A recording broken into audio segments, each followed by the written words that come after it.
Où est partie cette guerre avec Booba? Il paraît que c'est de votre faute, hein. Moi j'ai lu. Hein. Mais je sais pas, j'étais pas là. Non, je dirais plutôt que c'est la scène. Ça a démarré déjà en 2001, en fait. Ouais, c'est une vieille histoire. C'est une vieille histoire, en fait, qui, on va dire, c'est l'effet boule de neige, quoi. Et c'était une guerre en sursis, en fait. Parce que je l'avais invité sur un morceau, sur mon album qui s'appelait La vie avant la mort, qui m'a présenté au grand public, d'ailleurs, et qui est l'exemple. Et on a enregistré le morceau, et puis il l'a fait annuler par la suite, parce qu'il m'a mis au milieu d'un business contractuel avec ma maison de disques. Ouais. Ah oui. Bon, s'il voulait que le morceau sorte, il serait sorti. Parce que Booba, c'était l'artiste phare de son label. Puis à partir de là, bon, bah, il m'a pas respecté, quoi. Mais vous aviez pas lié de l'amitié à l'époque avec Lunatic, là, quand vous étiez sur les bus, là? Il n'y avait pas d'amitié, frère. Ce mec-là, j'ai eu 1 ou 2 fois au téléphone, c'était uniquement pour aller poser. Et tu sais, je vais te dire un truc. C'est moi qui ai fait la demande.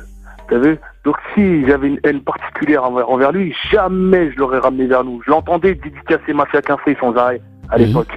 Je me rappelle, j'ai fait... Il me semble dans son concert de Bercy, son concert de Bercy aussi, il avait essayé de faire venir quelques personnes, non, de chez vous, il avait des... Ouais, mais ça, c'est pendant qu'il s'entend pas avec Croft qui fait ça. Tu sais, ça, c'est un technicien, lui. Lui, il se rapproche des gens. D'accord. Il est plus moyen de la Mafia Kinfry, il les fait chanter avec lui, Zarma, pour faire genre, regardez, je monte avec tout le monde sauf lui, tu vois. Ça, c'est technique, ça, c'est stratégique, et tous les gens de chez moi, ils l'ont bien compris. Tu vois ce que je veux dire? D'accord. Okay. Mais quand tu remontes l'histoire... Mais au début, c'est un peu normal que certains se laissent bluffer. Comment? Au début, c'est un peu normal que certains se laissent bluffer. Ils pensent, ils disaient, il ouvre les bras, c'est normal, quoi. Ils ne pensent pas oublier. Toi, tu vas loin dans ta réflexion. Et peut-être que les gens ne voyaient pas comme toi. Mon sentiment là-dessus. Je vais te dire des choses que même à Paris, ils n'ont pas entendu encore. Je te dis que à l'époque, tu vois, les Lunatiques, ils venaient nous voir avec Expression Directe, avec Rod Lion et tous les vrais au studio d'Avou. Ils venaient nous voir pendant que l'autre il était en prison à Bois d'Arc, là, qui chantait par la fenêtre. Ils disaient quoi? Ils disaient, Booba et moi, on veut rentrer dans la Mafia Kinfry. Vas-y, parle aux autres pour qu'on rentre dans la Mafia Kinfry. Booba, on veut rentrer dans la Mafia Kinfry. Waouh, exclu. Tu vois? Exclu sur scène 105. Ah, voilà, d'accord. Ils attendaient la réponse. Ali Lunatic venait à studio d'Avou et nous parlait de ça tout le temps. C'est ce que je veux dire.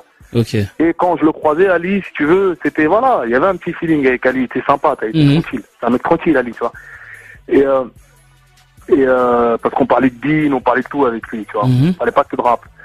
Donc, ce qui s'est passé, c'est que frère, moi, ils ont fait un concert à Fnac des Termes. La Fnac des Termes, c'est dans le 17e, je crois. Ouais. Dans le 16e, je sais plus. J'ai fait partir en couille le concert. Parce que je me suis embraqué avec des vitrines, on cherchait plus de moi. Ça s'est terminé en bagarre, en tête à tête, schlass, tout ce que tu veux, frère. Après, à partir de là, ils ont volé les DVD, c'est passé à la télé, leur concert Lunatic annulé. Tu vois, ils étaient en train de chanter sur scène, j'ai fait partir en couille leur concert, je m'en rappelle. Après ça, ils ont succès. Après ça, je sais pas s'ils ont succès moi, mais on a été amené à se revoir encore. Je suis monté sur scène, en quoi ça, je sautais partout sur la scène pendant qu'ils rappaient. Ils disaient, mais c'est qui ce mec-là? C'est un mec dans la Mafia Kinfry, ce mec-là, il s'appelait Huss.